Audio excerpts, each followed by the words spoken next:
Now you entering year two? I don't really think it's a silly question. I think it's a matter of the success that is at LSU and what the bar is and the standard. And so, I came here with the expectations that this is about championships. And so, I think if I was answering a lot of questions about the other programs, I'd probably be a little bit more concerned. But they had great seasons. Their teams were well prepared. They executed at a high level. Created incredible excitement, and then you build on that. So from our perspective, the ball's in our court now, and it's our job to go out and continue to play at that level. Do you feel any different at this event than you did a year ago? Oh, I don't even know I knew half the names on the roster. So a year into it, certainly you have a better sense of what your strengths are, what your weaknesses are.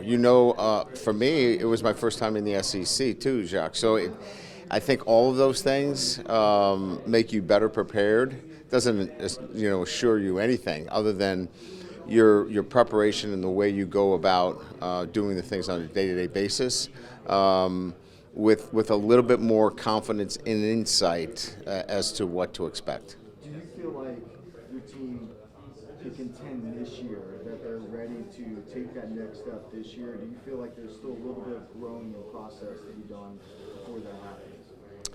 Well, there's no question that we can contend. I think we showed that even last year, and I think the roster is stronger than it was last year. There's better depth on this football team.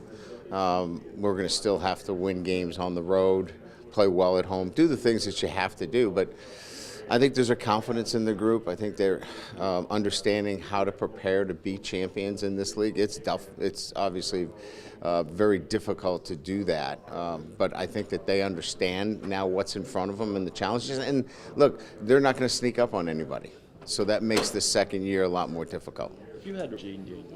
Well, I think first and foremost is you're not going to be in competition for that unless the entire team does well.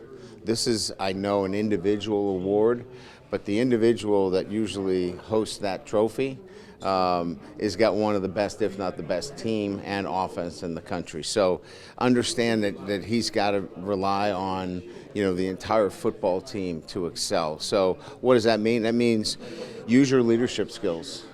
Stay focused on your football team because it's a team game. And so I think if you do that with that perspective and not put the pressure on yourself to be the Heisman Trophy candidate, it allows you to go play the game the right way. Do you see others rallying? I know he's one of your leaders, but when his name's in that conversation, do guys, like that and rally around it, the uniqueness of having somebody that's in that conversation?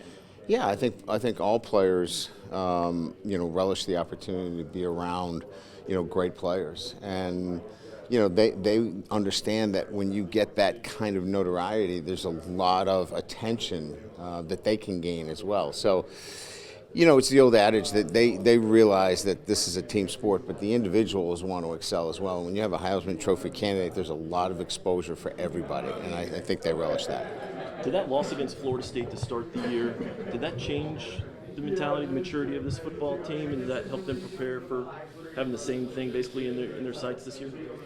Well, they certainly learned a lot. I think it was a learning experience for them in terms of what they needed to do to be a good football team. That was a team that was learning how to prepare the right way, and we didn't change anything. We stayed consistent. I think once they felt like we were going to be consistent in terms of our preparation, win or loss, I think there was a lot more, intentional work that they put in to clean up a lot of the mistakes. We made a lot of mistakes in those games. Obviously, we had the blocked extra point at the end of the game, but throughout the game we had we had dropped punts, and obviously it was just a number of different miscues. And I think they went back to work and said, we've got to practice better if we want to perform better. And I think that's what they learned from that Florida State game. Has John Emery been cleared to practice? He is in the process of being cleared. I think we've got maybe another thing that we have to get through from a couple of things that were put out in front of him, but I feel really good that that's imminent, and he's going to be with us when we open camp. When you have a high-profile opening game. Do you have feelings, good or bad, about that when you've got two teams that have national championship expectations versus a game that may not have that much of a high profile? I think in some years, you'd like to kind of walk your way into the season, but this is a team that really understands what's in front of them. And Florida State's going to give us a challenge, just like playing the very best of the teams in the SEC. So, look, it'd be easy for me to say, hey, let's change the schedule a little bit and have an easier game, but. Florida State looks at it the same way we do. We get an opportunity to really season ourselves in week one. And I think their motivation has been all summer about playing Florida State and playing much better than they did last time. And how big is that to kind of get ready for SEC play? I believe 2 weeks later when you start SEC play. How big is that to kind of get that out of the way in week one against that kind of talent? Yeah, like I said, I think it's how do you want to look at it? What's your mindset going in? Is it, man, we've got this tough game, and all that goes into that, or you're going to get better from this game no matter what.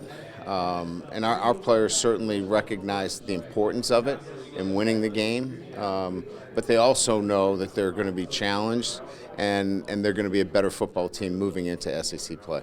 What about Logan Diggs, his addition?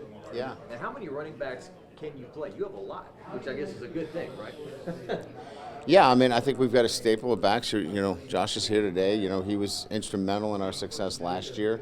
We've got a couple of freshman running backs that certainly we're hoping that Amani Goodwin is back and healthy for us as well. So, I think anytime that you can, strengthen that position, which we talked about Emory as well, it just bodes well for a team that wants to be physical. We want to play physical football, and sometimes you need 3 or 4 backs to be on the ready in this league. I don't know that I would look that much into it that he's the face of the team. I think there's a lot of players on this team that can take that mantle and run with it, and I think you're going to see during the year we have a lot of guys that we're very confident that we can put out and speak for our football team because they do things the right way. Jaden's here because he's our starting quarterback and he does things the right way and he represents, and same thing with Makai and Josh.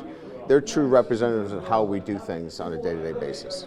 So, real quick, I know you saw Josh's outfit, relatively handsome outfit it looked like over there for media there. Not surprising at all. Not surprising. Well-dressed, all 3 of them. I have a hard job keeping up with these guys today. When it's, 10 years ago, the coaches would put a suit on and the kids looked like they had never gone shopping before. Today, you got to have your A game just to be in the same league with these guys in the way they dress. So it doesn't surprise me. They look great.